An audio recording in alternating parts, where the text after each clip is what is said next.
Hey everyone, welcome back to Corporate Decoder. Today, Generation Income Properties Incorporated just filed an 8K announcing a public offering, and I am seeing one red flag about the dilution.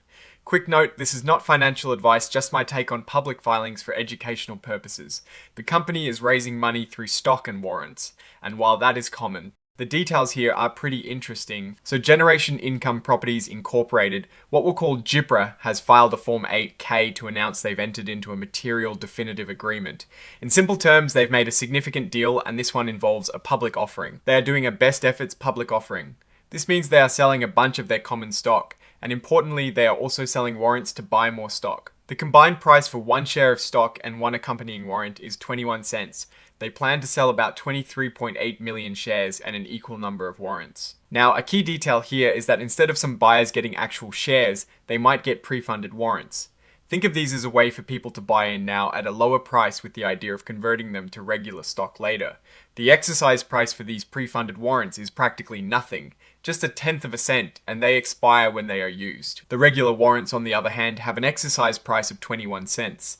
These can be used to buy one share of common stock, and they will expire 5 years after they are issued. Here is where things get a bit more complex and potentially concerning for existing shareholders. If the company decides to do something like a stock split or issue a dividend within the first 2 years after these warrants are issued, the exercise price of the warrants will go down. It will be reduced to the lowest price seen over a 10-day trading window around that event, but it won't go below 5.62 cents per share. The interesting part is that when the exercise price is lowered, the number of shares you can get for that warrant goes up. This is structured so that the total amount of money paid for all the shares you can get with that warrant stays the same. This is a way for the company to incentivize the use of warrants even if the stock price fluctuates. This deal was announced on May 28, 2026. The company signed a securities purchase agreement with the buyers. This agreement includes all the usual promises and assurances you'd expect from both sides. To help them sell these securities, they hired Maxim Group LLC as a placement agent. The company agrees to pay Maxim Group a fee of 7% of the total money raised in this offering. On top of that, they will reimburse Maxim Group for up to $85,000 in out-of-pocket expenses, including legal fees. Also, the company's directors and top executives have agreed to a lock-up period. For 90 days after the deal closes, they generally can't sell any of their company stock or securities that can be converted into stock, unless the placement agent agrees. This is standard practice to prevent a flood of selling right after an offering. The closing of this whole offering happened on the 1st of June, 2026. The company brought in about $4.4 million after paying all the fees and expenses. Like the placement agent's cut, they plan to use this money to pay off some preferred equity in a subsidiary and for general business needs. On that same closing date, they also signed a warrant agency agreement with Continental Stock Transfer and Trust Company.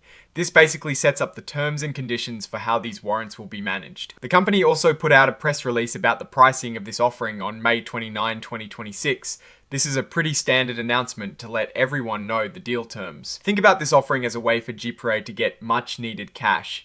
They are selling both stock and the right to buy more stock later, which is pretty common.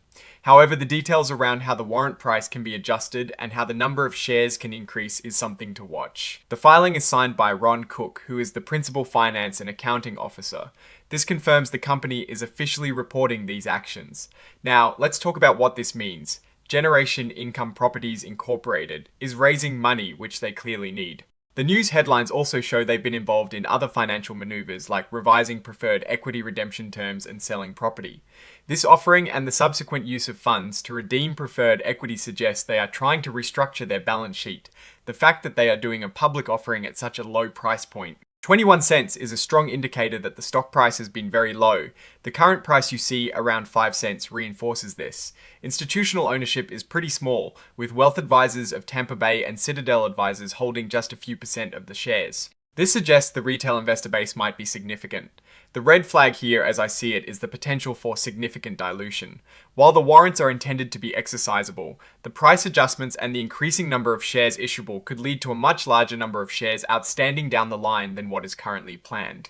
If the stock price doesn't recover substantially, existing shareholders could see their ownership stakes significantly diluted. It is like inviting a lot of people to join a small party and then figuring out there are not enough chairs. The company's strategy seems focused on managing its debt and preferred equity while trying to generate cash flow. The use of proceeds to redeem preferred equity is a good sign for deleveraging, but the terms of the warrant offering, especially the price adjustment clause, need to be carefully monitored by any shareholder.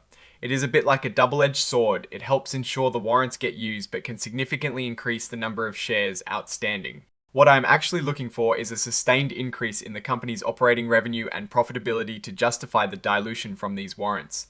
Without that, the stock price could face continued pressure.